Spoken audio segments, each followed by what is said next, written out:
Hello everyone, आज हम लेकर आए हैं एनसीईआरटी का एक क्विक रिवीजन। यहां पर जो पहला टॉपिक हम लोगों का है वो है classification of elements and periodicity in properties, यानी पीरियोडिक टेबल। आप लोगों ने वैसे तो क्लासरूम के अंदर इस टॉपिक को बहुत अच्छे से पढ़ रखा है और जिस लेवल पे आप लोगों ने तैयार किया है पीरियोडिक टेबल, उस लेवल पर तो एनसीईआरटी में उतना दिया हुआ भी नहीं है। बट स्टिल हमें एनसीईआरटी को अछूता नहीं रखना है, हमें उसे एक बार कवर कर लेना है पूरा, क्योंकि हमारी एनसीईआरटी हमारी सब कुछ है हमारे लिए। ठीक है, तो इस बात का ध्यान रखते हुए हम एनसीईआरटी का एक एक बात को क्लियर करते हुए चलेंगे। जो भी इसमें अलग बात आएगी, सारी बातें आपको आती है पीरियोडिक टेबल की, पर कुछ जो अलग बातें होंगी, कुछ अलग कोटेशन होंगे, कुछ सेंटेंसेस होंगे अलग, उनको हम एक बार देखते हुए चलेंगे। वैसे पीरियोडिक टेबल टॉपिक के अंदर ज्यादा कुछ ऐसा है नहीं, बट फिर भी हम इसे कवर करते हुए चलेंगे। सो आइए बात करते हैं पीरियोडिक टेबल की। देखिए, इसका जो फर्स्ट पार्ट होता है उस पार्ट में दिया हुआ है हिस्ट्री ऑफ पीरियोडिक टेबल, या फिर हम कहें डेवलपमेंट ऑफ पीरियोडिक टेबल। और डेवलपमेंट ऑफ पीरियोडिक टेबल से अगर पिछले 10 से 15 सालों में देखा जाए तो कोई क्वेश्चन एग्जाम में नहीं आया है। चाहे नीट की बात कहें या फिर हम कहें कि पहले जब कुछ समय पहले, कुछ सालों पहले एम्स होता था, तो वहां पर भी काफी सालों तक यहां से कोई क्वेश्चन देखने को नहीं मिला है। और हां, पर यह जरूर है कि आपको एक बार इसको पढ़ लेना जरूर चाहिए। तो इसमें कुछ डिफरेंट, कुछ अलग नहीं है। तो आइए आगे बढ़ते हैं। सो ये पहला पेज है एनसीईआरटी का। देन क्लासिफिकेशन जो स्टार्ट हुआ, सबसे पहले हम बात करें डोमिनेंट ट्रायड की। डोमिनेंट ट्रायड के बारे में आपको पता है, 3 एलिमेंट का सेट बनाए, ऐसे 3-3 एलिमेंट के सेट बनाए। जो बीच वाला एलिमेंट होता है सेकंड एलिमेंट, उस सेकंड एलिमेंट का atomic weight first and third का अर्थमेटिक मीन होता है। ये सारी बातें आपको पता है। Then Newland law of octave आया, जिसने कहा कि फर्स्ट एंड एट्थ एलिमेंट की प्रॉपर्टीज के अंदर फर्स्ट एंड एट्थ एलिमेंट की प्रॉपर्टीज में सिमिलरिटी होगी, जैसे लिथियम की सोडियम के साथ। पर जैसे ही आ गई नोबल गैसेस, उस टाइम डिस्कवर नहीं हुई थी न्यूलैंड के समय पर, बट जैसे ही आई नोबल गैसेस वैसे ही इसे डिस्कार्ड कर दिया गया। तो बहुत छोटी छोटी सी बातें हैं यहाँ पर। इसके बाद हम बात करते हैं जैसे मेंडलीफ पीरियोडिक टेबल। और मेंडलीफ पीरियोडिक टेबल का काफी इंपॉर्टेंट रोल है, क्योंकि पहली बार कोई टेबुलर फॉर्मेट में लेकर आया पीरियोडिक टेबल्स को, या मैं कहूं एलिमेंट्स के क्लासिफिकेशन, तो कौन थे? मेंडलीफ थे। और मेंडलीफ ने जो अपनी पीरियोडिक टेबल अरेंज करी, उसका पीरियोडिक फंक्शन कौन था? उसका पीरियोडिक फंक्शन था एटॉमिक वेट। आप लोगों को पता है, इसका मतलब जो प्रॉपर्टीज हैं, जो फिजिकल और केमिकल प्रॉपर्टीज हैं एलिमेंट्स की, उसका पीरियोडिक फंक्शन कौन है? Atomic weight. और इन्होंने अपनी पीरियड को एटॉमिक वेट के इंक्रीजिंग ऑर्डर में अरेंज किया। ये सारी बातें आपको पता है, इसके मेरिट्स एंड डीमेरिट्स सब आपको पता है। चलिए, ये थी मेंडलीफ की पीरियोडिक टेबल। ओके अब हम आते हैं मॉडर्न पीरियोडिक टेबल पे। और मॉडर्न पीरियोडिक टेबल जो थी वो कहती है, जो एक्सपेरिमेंट उन्होंने किया, एक्सरे एक्सपेरिमेंट जो उन्होंने किया, वो एक्सपेरिमेंट के अकॉर्डिंग उस डेटा को इकट्ठा करके उन्होंने कहा कि पीरियोडिक फंक्शन जो है फिजिकल एंड केमिकल प्रॉपर्टीज का किसी भी एलिमेंट का, वो है एटॉमिक नंबर। और उनकी जो रिजल्ट्स आए, वो रिजल्ट्स ये बता रहे थे कि एक्सरे की फ्रीक्वेंसी, जिसे हमने म्यू से डिनोट किया है यहां पर, एक्सरे की फ्रीक्वेंसी जिसे हमने यहां म्यू से डिनोट किया है, वो डायरेक्टली प्रोपोर्शनल है किसी भी एलिमेंट के एटॉमिक नंबर के, या मैं कहूं नंबर ऑफ प्रोटॉन्स के। और मॉडर्न पीरियोडिक टेबल सारी की सारी अरेंज की गई है किसके बेसिस पर? Increasing order of atomic number के बेसिस पर। और दूसरी बात एक और इसमें हम एड ऑन कर रहे हैं, वो है इलेक्ट्रॉनिक कॉन्फ़िगरेशन। ठीक है, चलिए आगे बढ़ते हैं। अब जिस पार्ट से क्वेश्चन आया हुआ है उस पार्ट की भी हम बात करेंगे। अब ये है पीरियोडिक टेबल। देखिए, हमने एज इट इज एनसीईआरटी की पीरियोडिक टेबल ही ली है, इसमें कोई चेंजेस नहीं किए। सुनिएगा, बट इसमें थोड़े से मॉडिफिकेशंस हैं, जो बाय चांस हो सकता है कि एनसीईआरटी में गलत प्रिंट हो गया हो, गलती से हो गया हो। सुनिएगा ध्यान से। देखिए, यहां पे आपको चारों ब्लॉक्स दिखाई दे रहे हैं, S block, P block, D block, NF block आपको दिखाई दे रहे हैं। सब कुछ आपको पता है।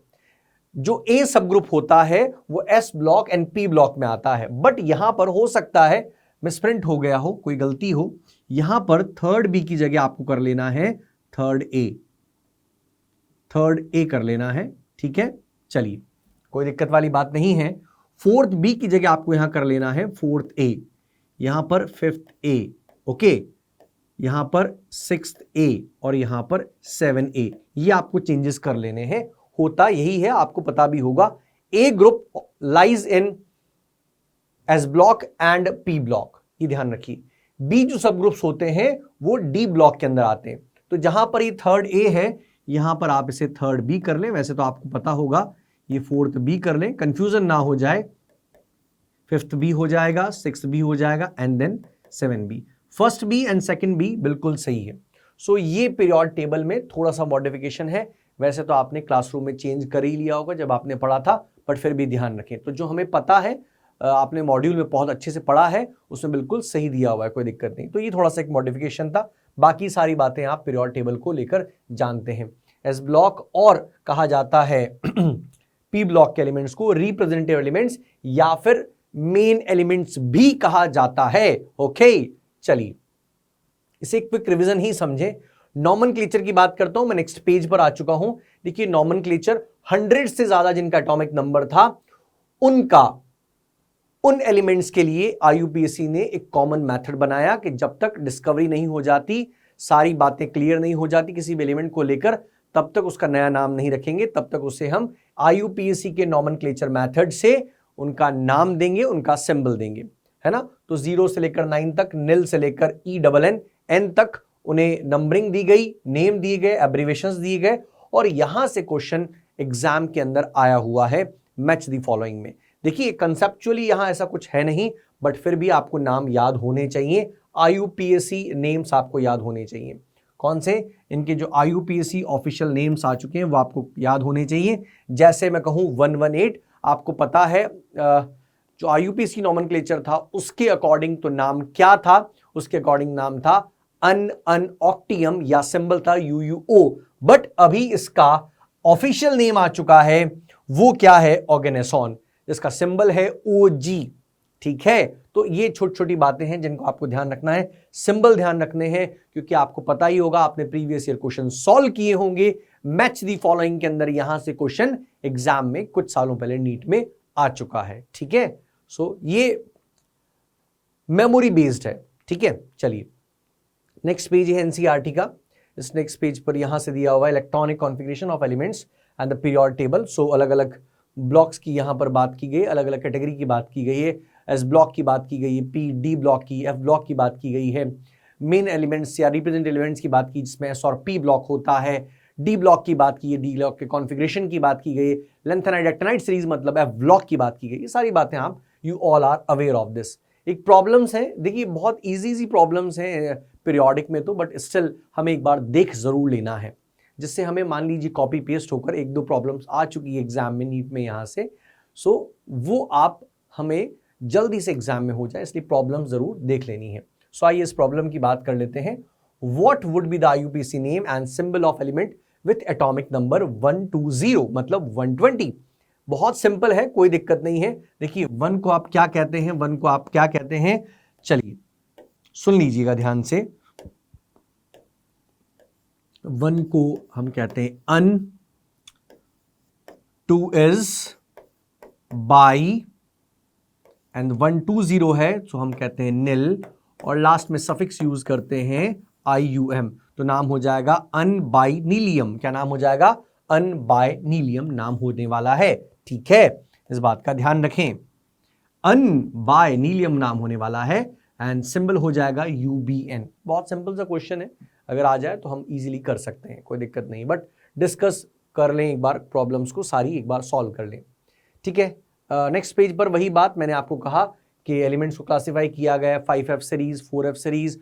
4F सीरीज जो होती है, 4F सीरीज को हम कहते हैं लेंथेनॉइड्स होते हैं 58 से लेकर 71 तक।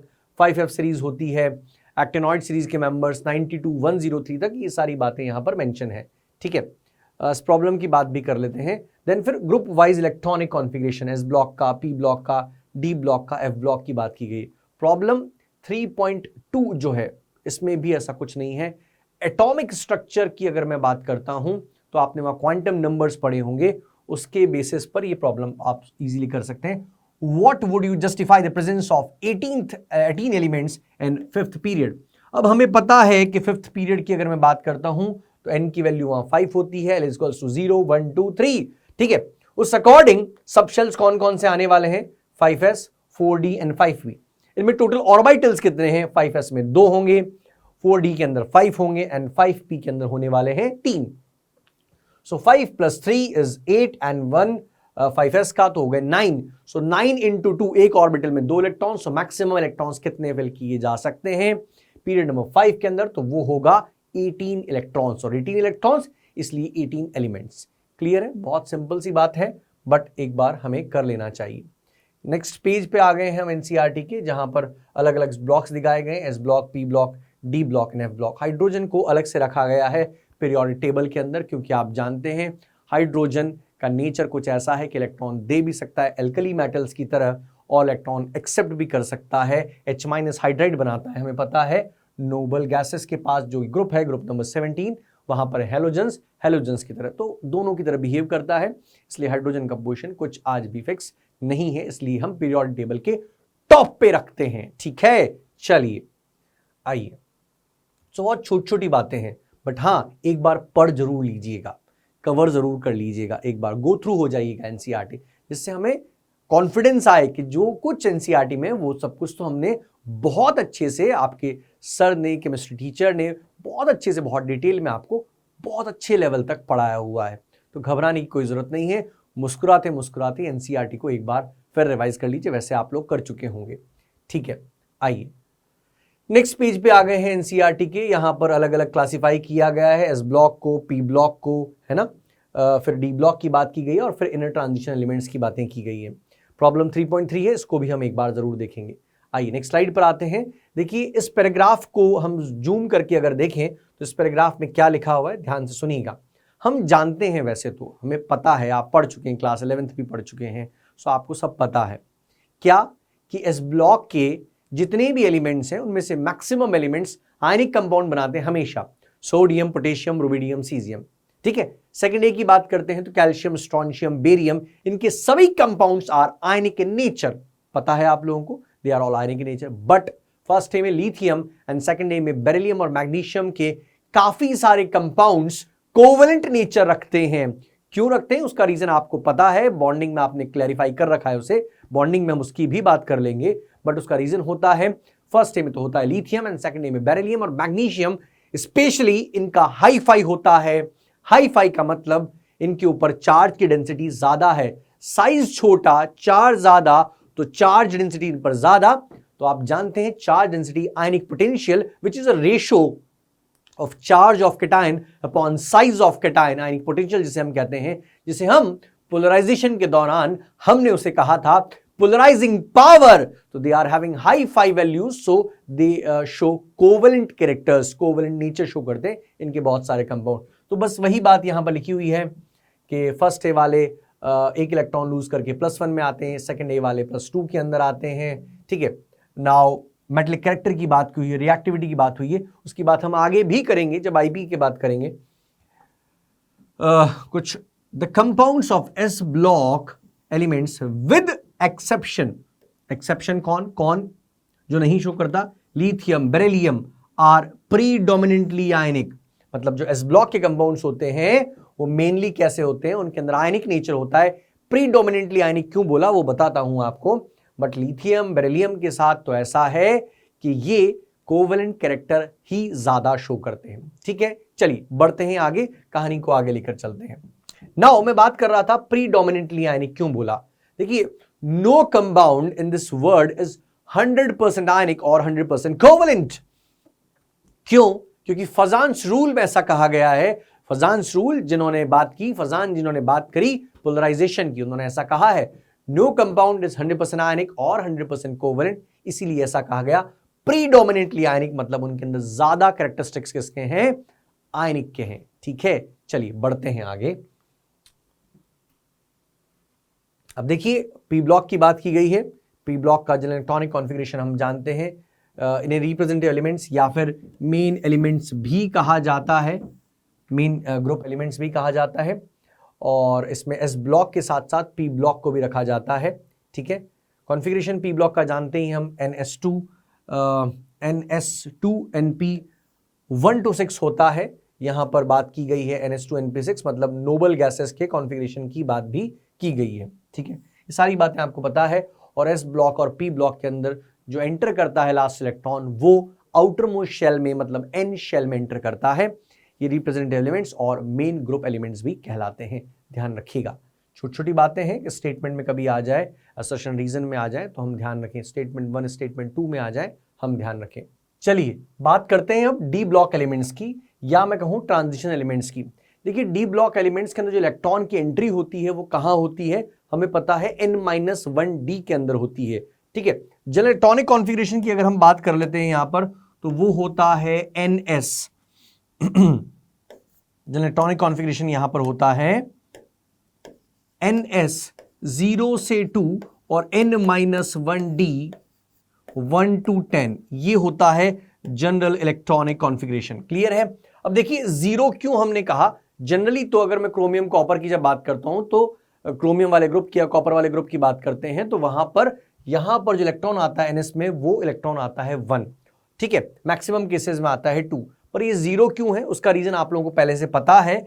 उसका रीजन है क्योंकि पीडी का इलेक्ट्रॉनिक कॉन्फ़िगरेशन होता है 5s0 4d10।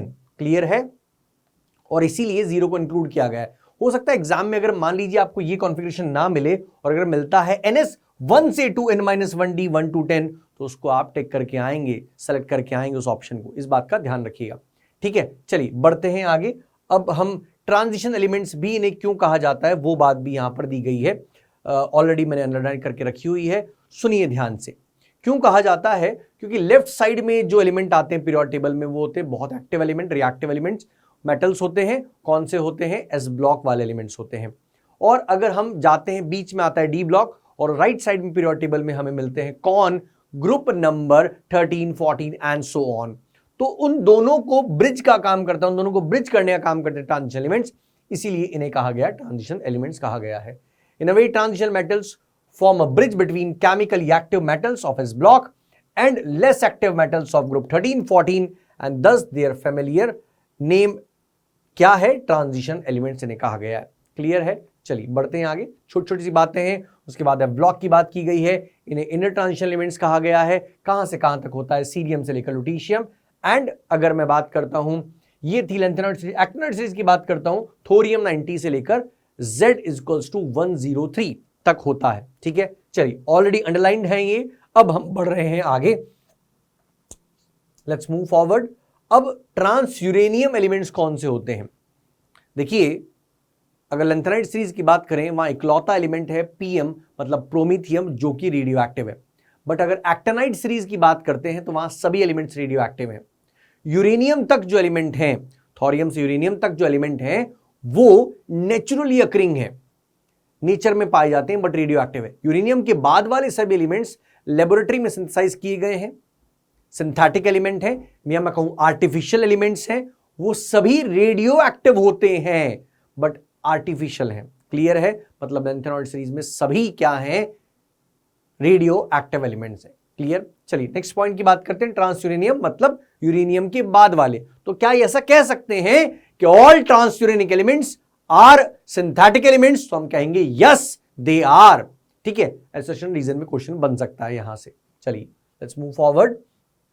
जो क्वेश्चन की बात हम कर रहे थे प्रॉब्लम की, मैंने यहां ऑलरेडी अंडरलाइन करके रखा हुआ है कि Z=117 एंड Z=120 इनके बारे में कहें कि have not yet been discovered in which family group would you place these elements and also give the electronic configuration in each case.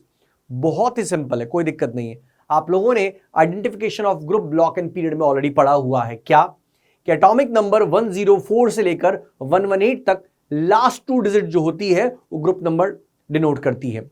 अब यहां पर लास्ट 2 डिजिट क्या है, 17 है, तो इसका ग्रुप नंबर होगा 17 मतलब हेलोजन फैमिली।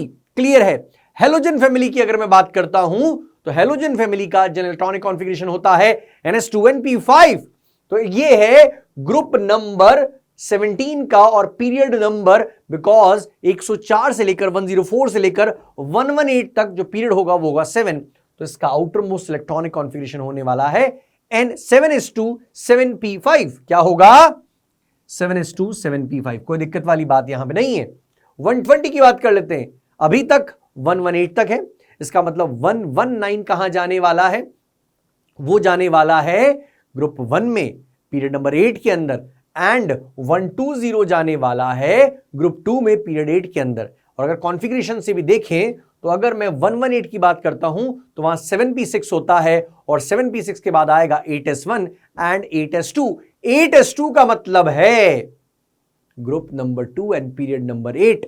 और अगर फैमिली की बात करते हैं या ग्रुप का नाम की बात करते हैं तो हुआ एल्कलाइन अर्थ मेटल्स वाला ग्रुप 120 का। सो यहां पर 117 के लिए ग्रुप नंबर 17 मतलब हेलोजन फैमिली, और आउटरमोस्ट इलेक्ट्रॉनिक कॉन्फ़िगरेशन है 7s2 7p5। 120 के लिए होगा ग्रुप 2 एल्कली अर्थ मेटल वाला, और 8s2 outermost shell electronic configuration होने वाला है। क्लियर है आप सभी को ये? सो ये छोटी छोटी प्रॉब्लम्स हैं, इन्हें देख जरूर लें एनसीईआरटी से।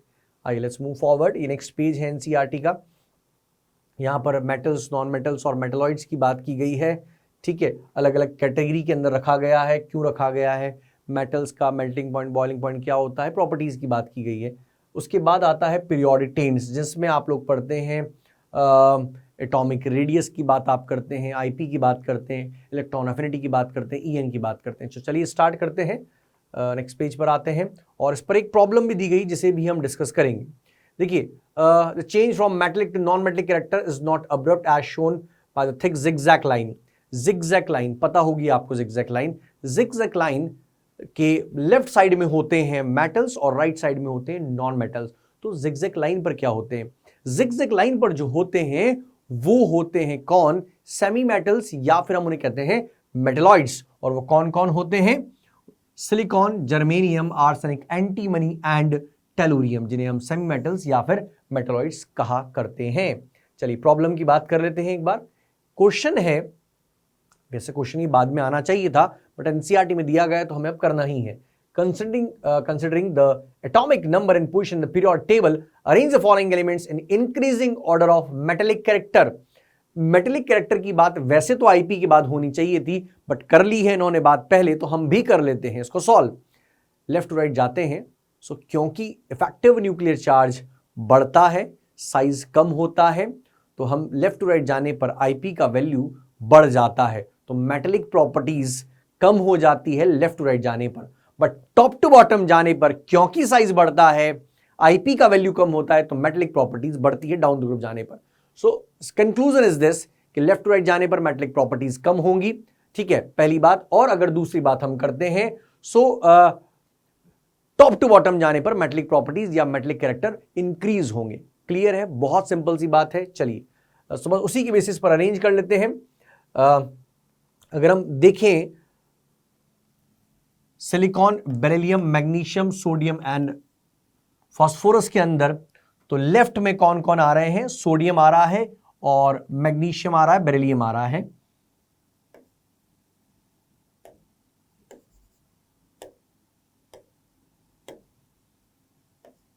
सोडियम है, मैग्नीशियम है और बेरिलियम है। और हम आगे जाएंगे तो मिलने वाला है हमको sodium, magnesium, aluminium, silicon and then phosphorus मिलने वाला है हमको। ठीक है, चलिए अब सुनिएगा ध्यान से। सबसे ज्यादा मेटेलिक प्रॉपर्टीज किस में होने वाली है? सोडियम के अंदर होगी। उससे कम होने वाली है मैग्नीशियम के अंदर। उससे कम होगी बेरिलियम में, क्योंकि top to bottom metallic properties बढ़ती है, सभी मेटल्स हैं।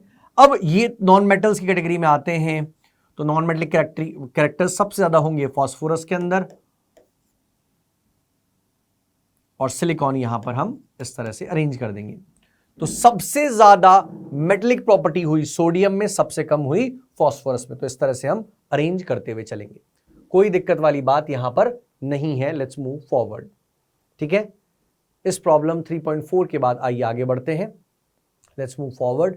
ट्रेंड्स इन फिजिकल प्रॉपर्टीज, सबसे पहले बात की गई है एटॉमिक रेडियस की बात की गई है। कौन कौन सी प्रॉपर्टीज हम डिस्कस करते हैं वो हम जानते हैं। रेडियस की बात करेंगे, आईपी की बात करेंगे, इलेक्ट्रॉन गेन एंथैल्पी की बात हम करेंगे, इलेक्ट्रॉन नेगेटिविटी की बात हम करने वाले हैं। चलिए तो आइए बात करते हैं। सबसे पहले बात करते हैं एटॉमिक रेडियस की। देखिए एटॉमिक रेडियस के बारे में हमने पढ़ रखा है, इसे सही सही फाइंड आउट करना बहुत मुश्किल है, क्योंकि इलेक्ट्रॉन का पोजीशन फिक्स नहीं होता है, फिक्स बाउंड्री नहीं है। कैसे फाइंड आउट करते हैं वो सब आप जानते हैं। ठीक है, रेडियस की बात कर लेते हैं, इन जनरल बात हम कर लेते हैं यहाँ पर रेडियस की। एटॉमिक रेडियस की बात करते हैं, सुनिएगा ध्यान से। एटॉमिक रेडियस, देखिए अब हमने क्लासरूम में नोट्स में तो ये भी पढ़ा है कि इफेक्टिव न्यूक्लियर चार्ज कैसे फाइंड आउट किया जाता है, बट एनसीईआरटी में कहीं नहीं है। और ना कभी नीट ने पूछा, ना कभी पहले ऑल इंडिया पीएमटी होता था वहां पूछा गया, ना कभी एम्स ने पूछी वो कैलकुलेशन।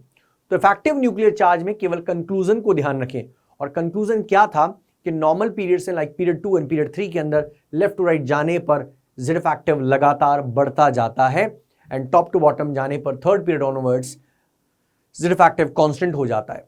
लेफ्ट टू राइट जाने पर पीरियड में लेफ्ट टू राइट चलते हैं जब हम, तो डोमिनेंट फैक्टर वहां पर होता है इफेक्टिव न्यूक्लियर चार्ज, और जब टॉप टू बॉटम जाते हैं तो डोमिनेंट फैक्टर होता है एटॉमिक रेडियस या नंबर ऑफ शेल्स। ठीक है, उसी को बेसिस लेते हुए, डोमिनेंट फैक्टर का ध्यान रखते हुए हम सारे फैक्टर्स आगे एक बार डिस्कस कर लेंगे।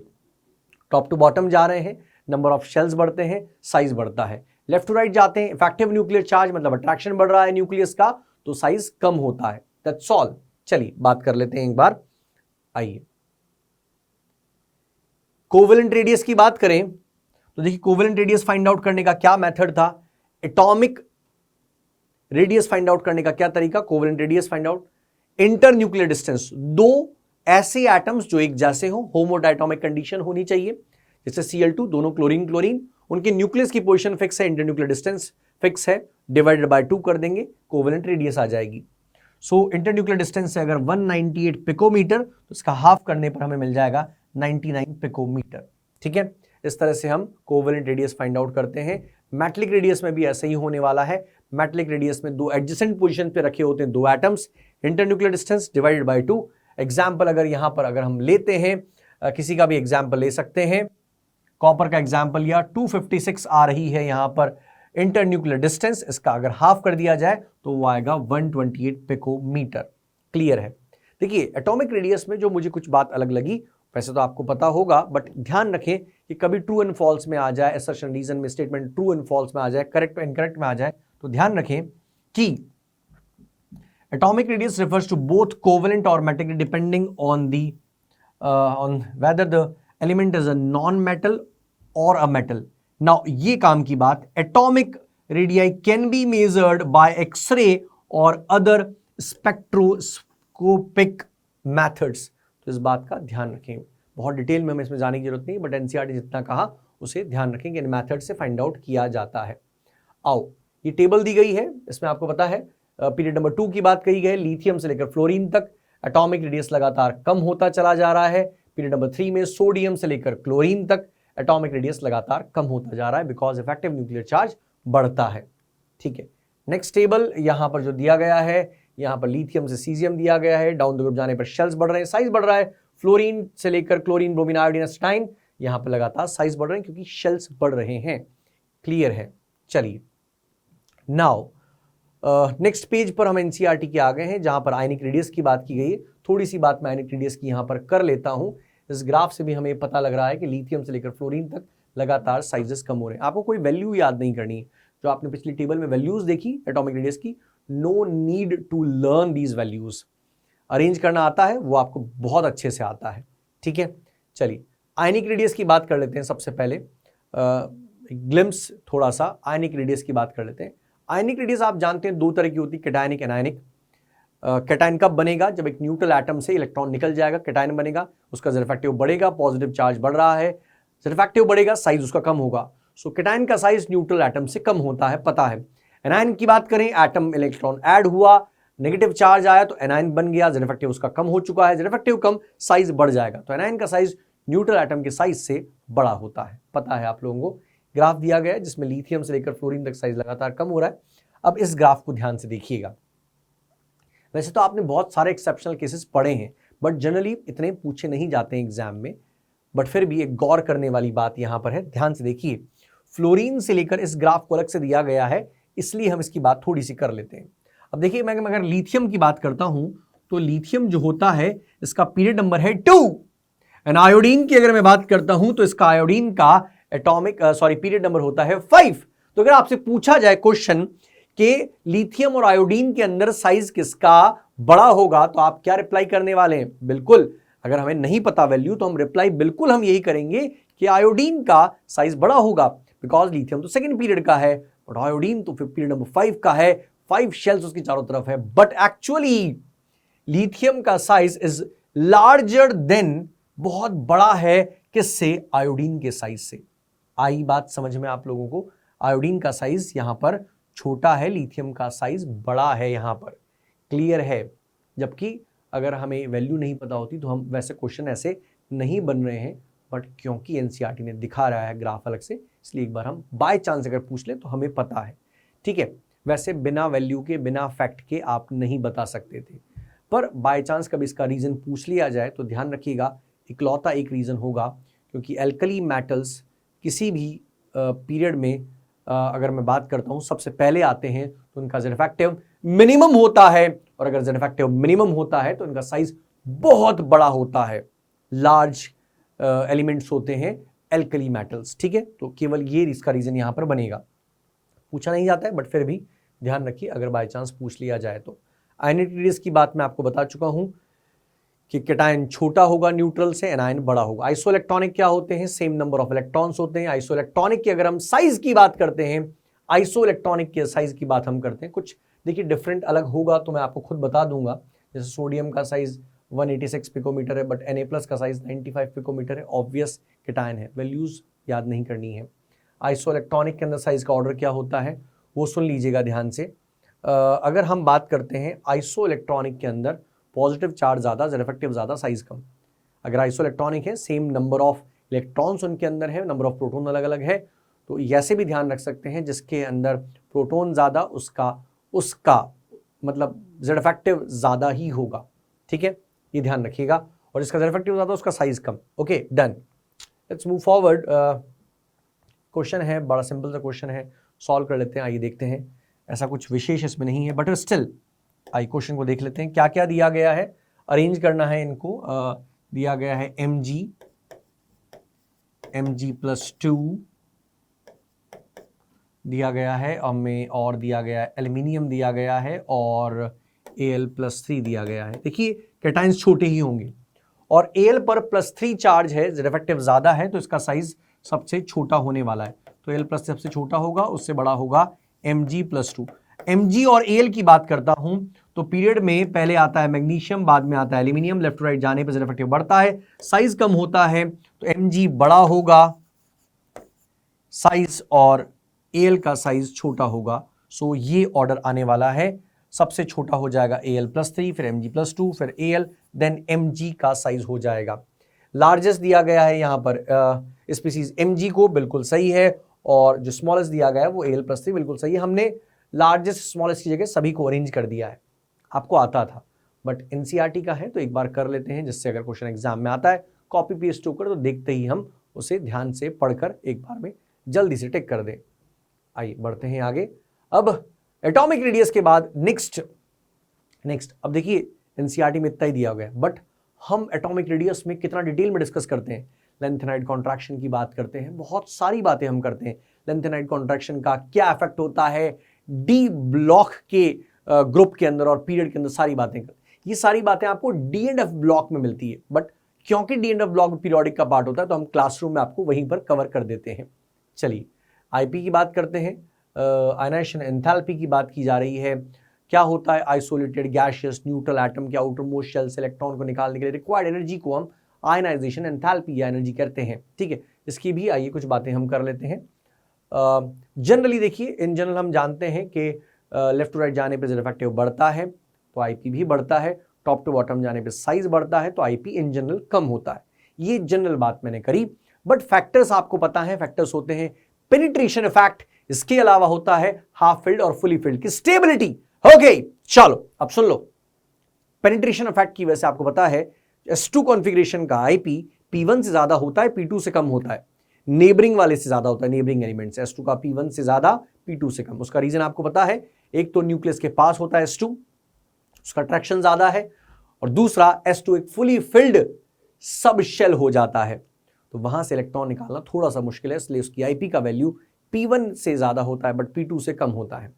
एक और आता है जब हम लेफ्ट राइट चलते हैं नॉर्मल पीरियड में, सेकंड में, थर्ड में जैसे, तो P3 का आईपी P4 से ज्यादा बट P5 से कम होता है। Reason P3 is half filled configuration, और हाफ फिल्ड कॉन्फ़िगरेशन स्टेबल होते हैं, इसलिए P3 का आईपी P4 से ज्यादा होता है बट P5 से कम होता है। इसका एक और रीजन एनसीईआरटी ने अपनी लैंग्वेज में एक्सप्लेन किया गया, उसकी बात करेंगे। Will take the example of nitrogen and oxygen, उसका एग्जाम्पल हम लेंगे। क्या कहा गया पहले बता देता हूं, देन विल डिस्कस ऑल्सो, उसकी हम बात कर लेंगे। चलिए कर लेते हैं बात, सुनिएगा ध्यान से। नाइट्रोजन कॉन्फ़िगरेशन है 2p3 आउटर मोस्ट, 2p3 तीन ऑर्बिटल्स, तीनों में एक इलेक्ट्रॉन, बट ऑक्सीजन का है 2p4, ऑर्बिटल्स हैं तीन, 1 2 3, इलेक्ट्रॉन 1 2 3 एंड 4। तो ये जो फोर्थ इलेक्ट्रॉन आया है एक ऑर्बिटल में, पहले ऑर्बिटल में दूसरा इलेक्ट्रॉन आया है, वो ऑलरेडी प्रेजेंट इलेक्ट्रॉन से रिपल्शन होगा, और जब रिपल्शन होगा तो उसकी स्टेबिलिटी कम होगी, तो वो कम एनर्जी देने पर ही निकल जाएगा। बट सिमेट्रिकल है नाइट्रोजन के अंदर इलेक्ट्रॉनिक कॉन्फ़िगरेशन, तो स्टेबल कॉन्फ़िगरेशन है, तो वहां से इलेक्ट्रॉन निकालना थोड़ा सा मुश्किल होगा। सो इसलिए कहते हैं कि P3 का IP P4 से ज्यादा बट P5 से कम, ध्यान रखिएगा। चलिए वो बात किस तरह से कही गई है उसकी भी हम बात करेंगे। ऑलवेज एंडोथर्मिक प्रोसेस है, इलेक्ट्रॉन निकालते जा रहे हैं न्यूट्रल एटम से। पहला successive IPs are always greater, पता है बिकॉज रिफ्रैक्टिव लगातार बढ़ता जाता है। ठीक है, पहला इलेक्ट्रॉन निकाला तो X+, दूसरा इलेक्ट्रॉन निकाला X+2। ठीक है, आइए बढ़ते हैं आगे। ये सारी बातें आपको, उसमें कुछ नया नहीं है। आर ऑलवेज पॉजिटिव, किसी भी न्यूट्रल एटम के लिए ऑलवेज पॉजिटिव ही रहती है।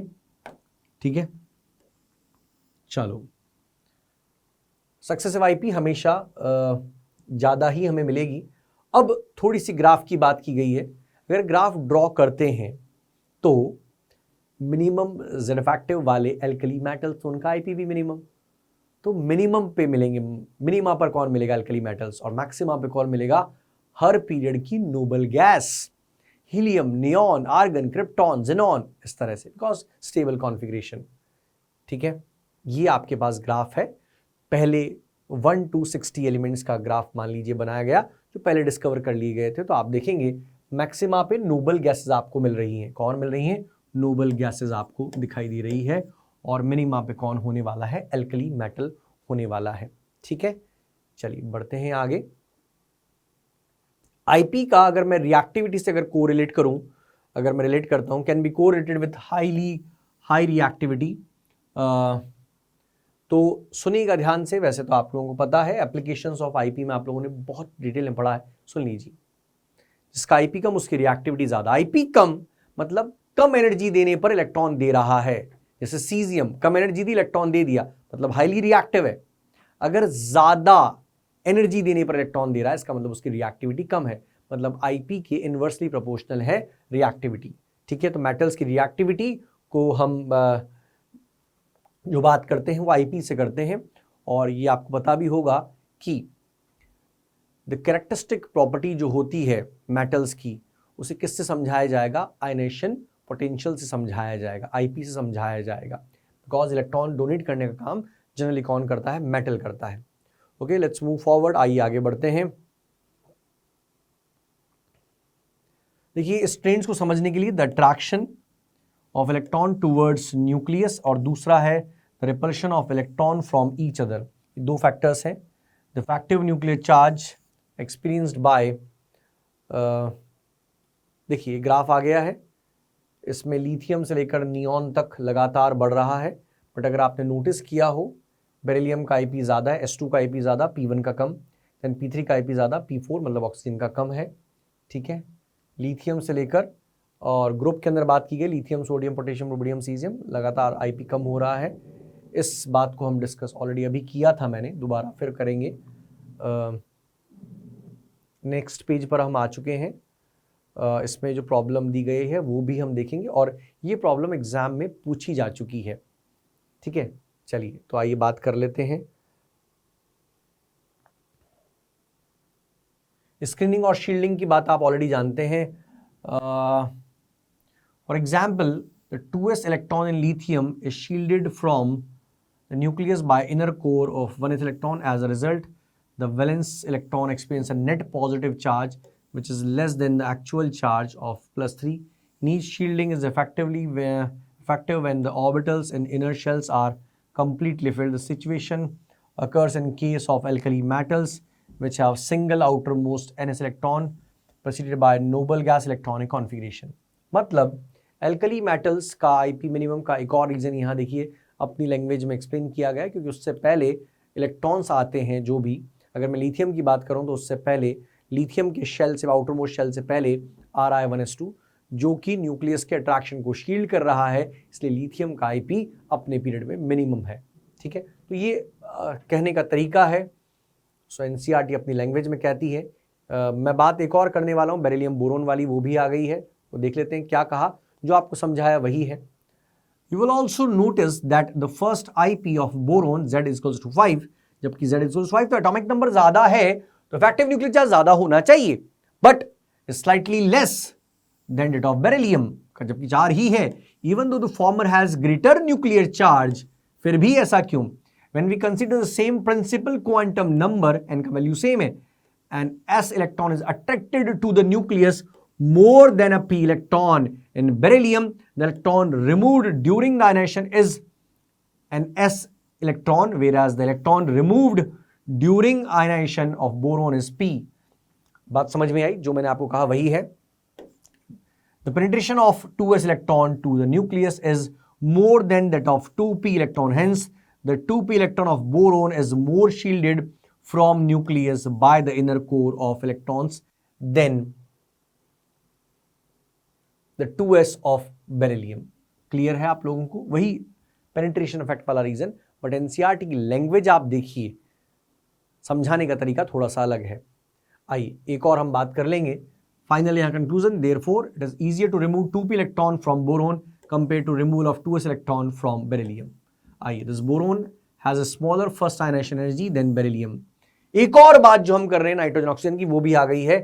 अनदर एनोमली, मतलब गड़बड़ है कुछ, is smaller first ionisation enthalpy of oxygen compare to nitrogen.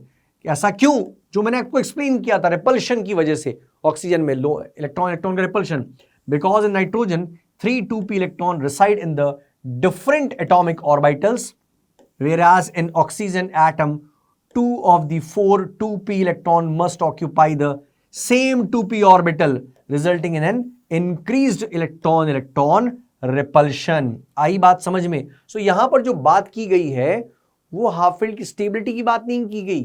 वो क्या कहा गया है कि जब 2p ऑर्बिटल के अंदर एक इलेक्ट्रॉन ऑलरेडी प्रेजेंट है, एक और इलेक्ट्रॉन आता है, तो आने वाला जो इलेक्ट्रॉन है सेम ऑर्बिटल में, वो रिपल्शन महसूस करता है और इसी वजह से उसका आईपी का वैल्यू कम होता है।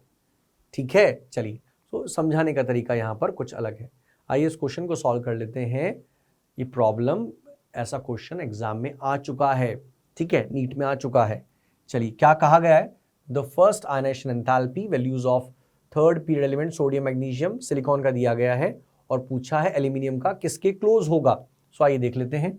सबसे पहले अगर हम बात करें तो सोडियम, मैग्नीशियम, एल्यूमिनियम और सिलिकॉन, जब भी हम आईपी के ऑर्डर अरेंज करते हैं तो आपको बताया गया है कि बिना इलेक्ट्रॉनिक कॉन्फ़िगरेशन लिखे आपको आगे नहीं बढ़ना है। ठीक है, हाँ, प्रैक्टिस करके आप एक्सपर्ट हो गए हैं तो बात अलग है। सुनिएगा ध्यान से मेरी बात को। सोडियम का कॉन्फ़िगरेशन होता है 3s1, देन 3s2 होता है, उसके बाद एल्यूमिनियम आता है 3p1 और देन 3p2 होता है। पता है आपको s2 का आईपी p1 से ज़्यादा p2 से कम होता है।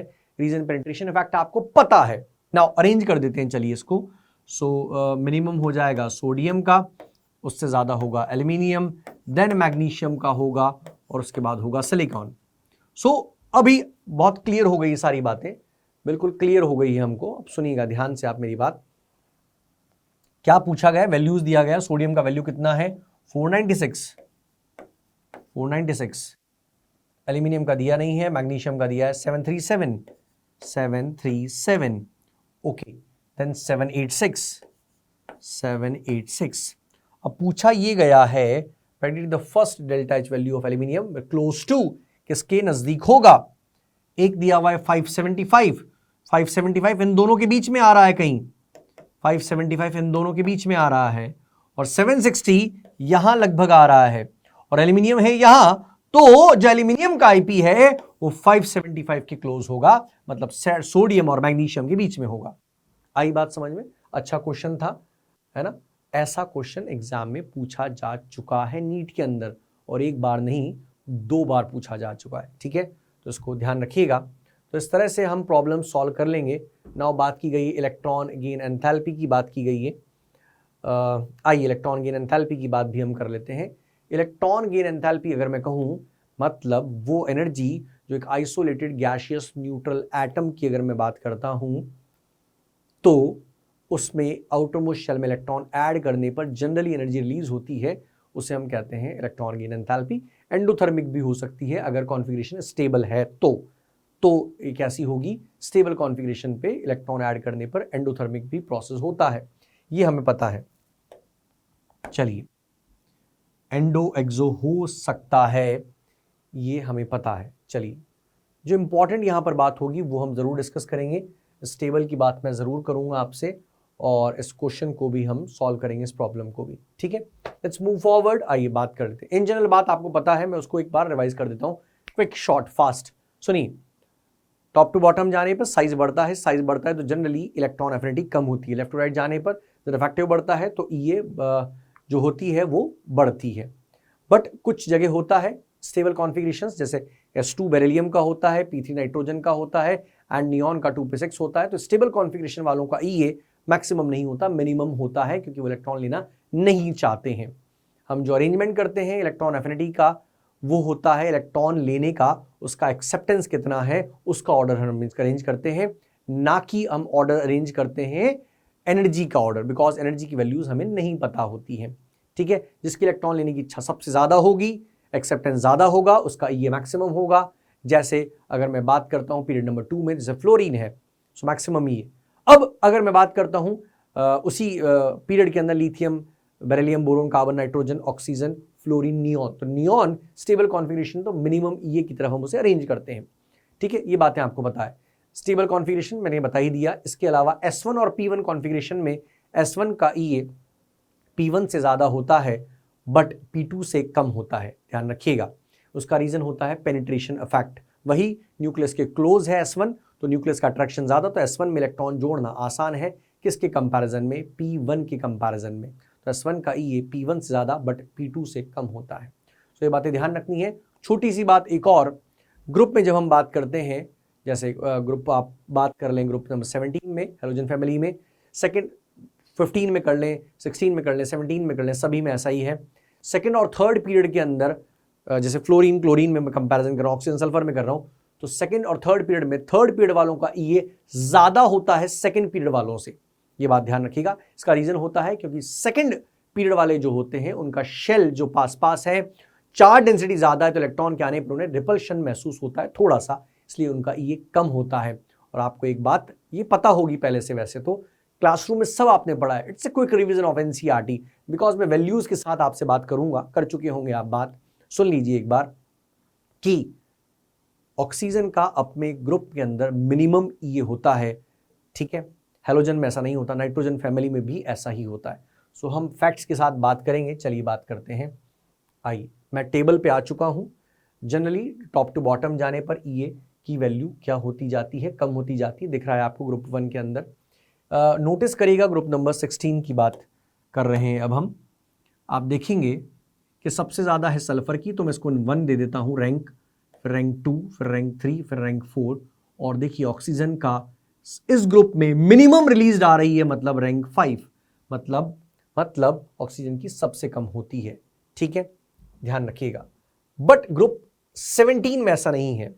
ग्रुप 17 में ध्यान रखिए पूरी पीरियोडिक टेबल में ही क्लोरीन की मैक्सिमम होती है, तो इसका रैंक 1 है, फिर 2 है, और उसके बाद रैंक 2 नहीं है, रैंक 2 पे यहां पर आ जाता है, कुछ अलग होता है यहां पर, और रैंक 2 पर यहां पर आ जाता है क्लोरीन के बाद फ्लोरीन, उसके बाद फिर कम होगी, देन आ जाता है ब्रोमीन, और फिर आयोडीन, देन एस्टेटाइन। तो ध्यान रखिएगा ग्रुप 16 में तो इतना नहीं पूछते हैं, बट फिर भी बिकॉज ये वैल्यू बेस्ड है तो फिर भी ध्यान रखें कि ग्रुप 16 के अंदर ऑक्सीजन का सबसे कम, बट यहां पर जो ऑर्डर होता है वो होता है chlorine, then fluorine, bromine, iodine and then astatine. Radioactive elements के लिए जनरली पूछा नहीं जाता है। यहां पर हम बात करें हीलियम, तो इलेक्ट्रॉन एंडोथर्मिक प्रोसेस है पर कम एंडोथर्मिक है। बाकी नियॉन की बात करें, नियॉन से अगर हम नीचे जाएंगे धीरे धीरे तो लेस एंडोथर्मिक होता चला जाएगा। सो ये इंपॉर्टेंट है, एक है ग्रुप 16 वाली बात और एक ग्रुप 17 वाली बात। ये ऑर्डर तो आपको पहले से पता थे। अरेंज किए हुए हैं आपने। चलिए let's move forward. Electron gain enthalpy की हमने बात करी। अब जो हम बात करने जा रहे हैं ये सारी बातें इसमें कुछ अलग नहीं है, डिफरेंट नहीं है, हमने सब कुछ पढ़ रखा है already.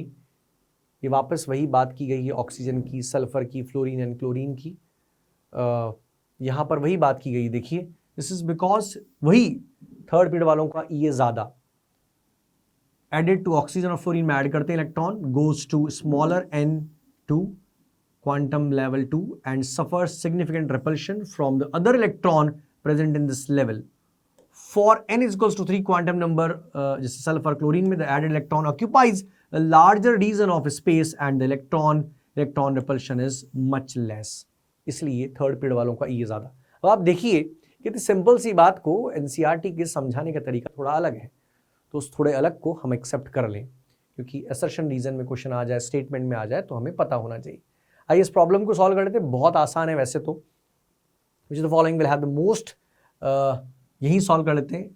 Most negative electron enthalpy, most negative का मतलब है मोस्ट रिलीज, और मोस्ट रिलीज जिसका ये मैक्सिमम होगा, और वो है इन चारों में से क्लोरीन। मैक्सिमम डन आता है आपको। मिनिमम किसका होगा? फ्लोरीन का नहीं हो सकता है, सल्फर या फॉस्फोरस में तो होगा मिनिमम किसका? फॉस्फोरस का। ऐसा क्यों? बिकॉज फॉस्फोरस का जो कॉन्फ़िगरेशन है वो एक स्टेबल कॉन्फ़िगरेशन है, 3p3 हाफ फिल्ड है, हाफ फिल्ड स्टेबल है, इसलिए इसका EA इन चारों में मिनिमम पाया जाएगा। डन। चलिए लेट्स मूव फॉरवर्ड। अब बात की गई इलेक्ट्रोनेगेटिविटी की। इलेक्ट्रोनेगेटिविटी के लिए अलग अलग साइंटिस्ट आए। पॉलिंग ने बात करी, मोलिकन ने बात करी, ऑलरेडी रॉशो ने बात करी। सबसे पॉपुलर जो है वो है पॉलिंग।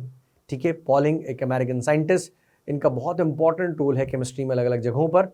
आइए सो EN की बात करते हैं। देखिए अभी तक आपने जो प्रॉपर्टीज की बात करी, चाहे आप बात कर रहे हैं IP की, EA की, एक आइसोलेटेड न्यूट्रल एटम की प्रॉपर्टी है, बट इलेक्ट्रोनेगेटिविटी की बात कर रहे हैं। सो इलेक्ट्रो नेक्स्ट पेज पर आ गए हम NCERT के, वो एक कोवलेंटली बॉन्ड एटम की प्रॉपर्टी है, शेड इलेक्ट्रॉन को अपनी ओर अट्रैक्ट करने की टेंडेंसी है। ठीक है, एक्सेप्ट नहीं, मैंने कहा अट्रैक्ट, एक्सेप्ट तो EA है, इलेक्ट्रॉन गेन एंथैल्पी है, यहाँ केवल shared pair of electron attract हो रहा है, जिसकी ओर अट्रैक्ट हो रहा है वो पार्शियल नेगेटिव, जिससे दूर जा रहा है वो पार्शियल पॉजिटिव। डन। चलिए आइए EN बहुत सिंपल। EN के अंदर EN डिपेंड नहीं करती है स्टेबल कॉन्फ़िगरेशन पे या पेनिट्रेशन पे, केवल और केवल रिफ्रैक्टिव पे, और लेफ्ट राइट रिफ्रैक्टिव बढ़ता है, EN लगातार बढ़ती है, टॉप टू बॉटम साइज बढ़ता है, EN लगातार कम होती चली जाती है। ओके सो अब बात कर लेते हैं, इसकी भी हम बात कर लेंगे, सारी प्रॉपर्टीज एक साथ, इसकी भी हम बात कर लेंगे। और अब देखिए यहां पर एक बात लिखी गई है, सुनिएगा ध्यान से। The electronic of given element is not constant, same नहीं रहती। बहुत अच्छी बात है, it varies depending on the element to which it is bound. ठीक है, अब सुनिएगा ध्यान से। जैसे फॉर एग्जाम्पल, एक एग्जाम्पल ले रहे हैं, मैं कहता हूं OF2, the most electronegative element fluorine, fluorine पर -1, 2 फ्लोरीन -2, तो ऑक्सीजन पे यहां +2 है। और अगर मैं H2O की बात करता हूं तो ऑक्सीजन पे आपको सभी को पता है -2 है। तो इस ऑक्सीजन और इस ऑक्सीजन की EN सेम नहीं होगी। देखिए इस ऑक्सीजन की EN ज्यादा होगी, मुस्कुरा रहा है, EN ज्यादा है, पॉजिटिव चार्ज, रिफ्रैक्टिव ज्यादा, EN ज्यादा, और इसकी थोड़ी सी EN की वैल्यू कम होती है, नेगेटिव चार्ज इस पर आ रहा है। तो किस पे डिपेंड कर रही है एलिमेंट की EN कि उसके साथ बॉन्डेड एटम कौन सा है। इन दोनों ऑक्सीजन एटम्स की EN सेम नहीं होगी। सो बात क्लियर होगी आपको। वैसे आपने पढ़ा हुआ है कि EN is directly proportional to refractive, which is directly proportional to positive, positive charge ज्यादा, रिफ्रैक्टिव ज्यादा, EN ज्यादा। डन। चलिए आइए, EN के ट्रेंड्स हमें पता है पहले से ही, इसकी भी हम एक बार बात कर लेते हैं। चलिए, और एक और बात ध्यान रखिएगा कि नॉन मेटलिक नेचर ज़्यादा तब होंगे जब इलेक्ट्रोनेगेटिविटी ज़्यादा। सो डायरेक्ट रिश्ता है। ठीक है, चलिए अब हम ऐसे उनके ऑक्साइड्स की बात भी हम करेंगे। देखिए पता है हमें, लेफ्ट टू राइट जाने पर नॉन मेटलिक कैरेक्टर बढ़ते हैं, मेटलिक कैरेक्टर जैसे सीजियम का सबसे ज़्यादा होगा, IP इधर बढ़ती है, इलेक्ट्रॉन की एंथैल्पी बढ़ती है, एटॉमिक रेडियस बढ़ती है, EN ऊपर बढ़ती है, एटॉमिक रेडियस इस तरफ जाने पर बढ़ रही है, लेफ्ट टू राइट कम होती है, EN लेफ्ट टू राइट बढ़ती है, IP और इलेक्ट्रॉन की एंथैल्पी जनरली ऊपर जाने पर बढ़ती है। ठीक है, तो ये ट्रेंड्स आपको पता है, वैल्यूज दी गए, लेफ्ट टू राइट बढ़ रहा है, सेकंड थर्ड पीरियड में लेफ्ट टू राइट EN का वैल्यू बढ़ रहा है। पॉलिंग की जो वैल्यूज हैं पॉलिंग स्केल की, वो यहाँ पर दी गई है। टॉप टू बॉटम जाने पर कम होती है। ये तो आपको वैल्यूज़ याद ही होगी, करवाई जाती हैं आपको याद, ये वैल्यूज़ याद ही होंगी आपको। चलिए आइए अब नेक्स्ट पेज पे आ गए एनसीईआरटी की। अब सुनिएगा ध्यान से, इस क्वेश्चन को भी हम सॉल्व करेंगे, इस प्रॉब्लम को भी। कुछ और बातें मैं आप लोगों से कर लेता हूं। सुनिएगा ध्यान से, जो बात मैं बता रहा था कि non metallic property directly proportional to electronegativity. और अगर मैं कहूँ, देखिए metal oxides are generally basic in nature, non metal oxides are acidic in nature. तो नॉन मेटलिक नेचर बढ़ता जाएगा, ईएन बढ़ रही है, नॉन मेटलिक नेचर बढ़ेगा तो उसका एसिडिक नेचर भी बढ़ेगा, उसके ऑक्साइड्स का या उसके हाइड्रोक्साइड्स का। ठीक है, अगर मैं कहता हूं कि उसका मेटलिक नेचर बढ़ रहा है तो उसके ऑक्साइड्स का या हाइड्रोक्साइड्स का बेसिक नेचर बढ़ेगा। डन। ओके, पीरियोडिक ट्रेन्स की बात की गई है। Most of the trends and chemical properties of elements such as diagonal relationship, inert pair, effect of length and contraction will be deal with along the discussion of each group in later units, बाद वाले units में, जैसे D and F block. In this section we shall study the periodicity of valence state shown by elements and the anomalous properties of second period elements from lithium to fluorine. क्यों होता है anomalous? उसका reason ये होता है, देखिए, क्योंकि उनके साइज काफी छोटे होते हैं, IP ज्यादा होता है, EN ज्यादा, EA ज्यादा होती है, इसलिए अपने ग्रुप के बाकी मेंबर्स से प्रॉपर्टीज डिफरेंट शो करते हैं। चलिए आइए, फ्लोरीन का हमेशा ही ऑक्सीडेशन स्टेट होता है, हाईएस्ट इलेक्ट्रोनेगेटिव है और इज ऑलवेज कैसा होता है, -1 ही होता है हमेशा ऑक्सीडेशन स्टेट। इस प्रॉब्लम को आइए सॉल्व कर लेते हैं। आइए लेट्स डिस्कस दिस प्रॉब्लम। बहुत सिंपल सा क्वेश्चन है।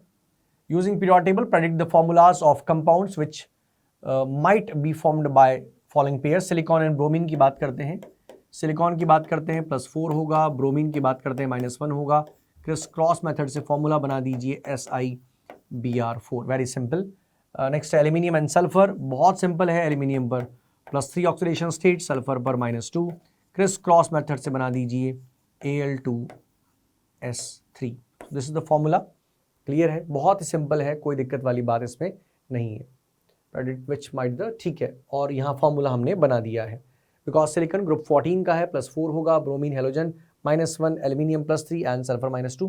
क्रिस क्रॉस मेथड से फॉर्मूला बन गया है। तो ये हमने इलेक्ट्रोनेगेटिविटी की बात करी। और अब एक और बात मैं आपको हम यहाँ करने वाले हैं। देखिए, आप कंपाउंड्स दिए गए हैं, हाइड्राइड्स और ऑक्साइड्स। हाइड्राइड्स के बेसिस पर वैलेंसी जो है 1 से लेकर 4 तक पहले बढ़ रही है, फिर कम हो रही है। ऑक्साइड्स में 1 से लेकर 7 तक बढ़ रही है। इसकी भी बात हम कर लेते हैं। चलिए देखिए आप, LiH CH2 B2H6 AlS3 CH4 NS3। सो 1 2 3 पहले जो वैलेंसी है वो बढ़ी 1 2 एंड 3, देन 4 तक बढ़ी और फिर कम हुई 3 2 1 हाइड्राइड्स के बेसिस पर। देन ऑक्साइड्स के बेसिस पर या ऑक्सीडेशन स्टेट के बेसिस पर +1 +2 +3 +4 +5 +3 भी शो करते हैं यहाँ पर, देन +6 एंड देन +7। ठीक है, अब आपको पता है EN भी बढ़ रही है, इस एग्जाम्पल को हम ले सकते हैं, EN भी बढ़ रही है। सो यहाँ पर लेफ्ट टू राइट जाने पर एसिडिक कैरेक्टर भी बढ़ेगा। जैसे सोडियम की बात करता हूँ, स्ट्रॉन्गेस्ट बेस है। फिर अगर मैं बात करता हूँ मैग्नीशियम की तो वीक बेस हो जाता है। फिर एल्यूमिनियम की बात करते हैं एम्फोटेरिक हो जाता है। सिलिकॉन की बात करते हैं एसिडिक नेचर आ जाता है। फॉस्फोरस वाले एसिडिक होते हैं, सल्फर वाले और ज़्यादा एसिडिक और क्लोरीन वाले और ज़्यादा एसिडिक, मोस्ट एसिडिक हो जाते हैं। So anomalous properties of second pair जो पीरियडिक एलिमेंट्स होते हैं उनमें क्यों होती है, वही बात जो भी मैंने आपको बताई थी। The first element of each group like group 1 lithium जैसे beryllium and group 13 to 17 differs in many respects from other members, उसके ग्रुप वाले। ऐसा क्यों होता है? Lithium unlike other metals, alkali metals, beryllium unlike other metals, ऐसा क्यों होता है? उस पर आते हैं डायरेक्ट हम। With pronounced covalent characters, because hi fi वाले हैं ऊपर वाले एलिमेंट्स, इसलिए नीचे आते ही आयनिक कैरेक्टर्स बढ़ने लगते हैं। बॉन्डिंग में हम डिटेल में बात करेंगे। The other members of these group predominantly form ionic compounds because cation का साइज बड़ा, सेम पोलराइजेशन वाला कंसेप्ट है। Lithium and beryllium is more similar with the second element of the following, that is magnesium and aluminium respectively. The sort of similarity is commonly referred to as diagonal relationship, और ये आपको पता है diagonal relationship के बारे में, ऐसा क्यों होता है उसकी भी बातें कर लेते हैं थोड़ी सी. Lithium, then sodium, beryllium, magnesium, boron, silicon,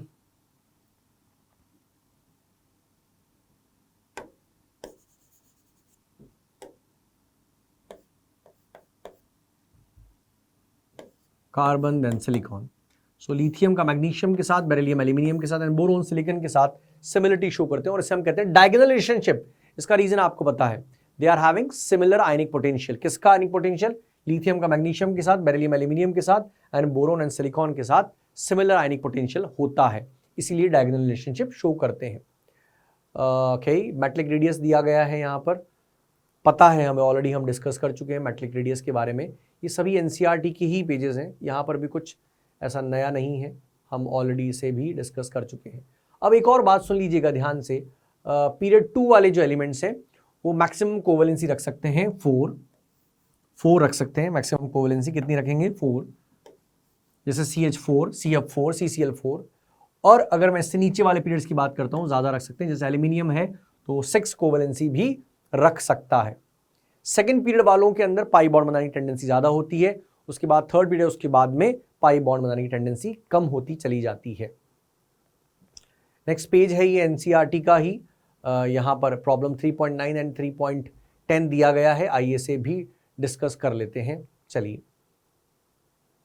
are oxidation state and covalency of Al same है, तो एक बार चेक कर लेते हैं. आइए इस कॉम्प्लेक्स को लिख लेते हैं.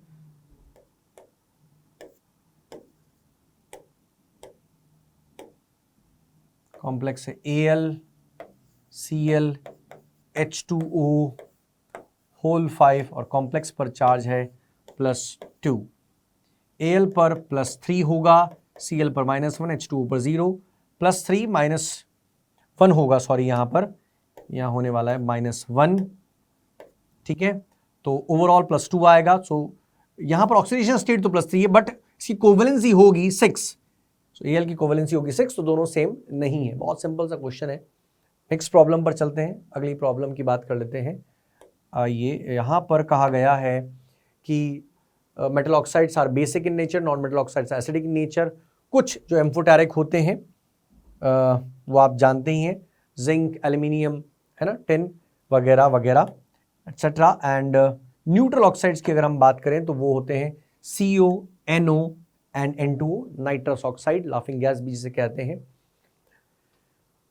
प्रॉब्लम 3.10 में कहा गया है, show by chemical reaction with water sodium oxide is basic and Cl2O7 is acidic. Reaction करवाई वाटर के साथ NaOH, sodium hydroxide strong base है.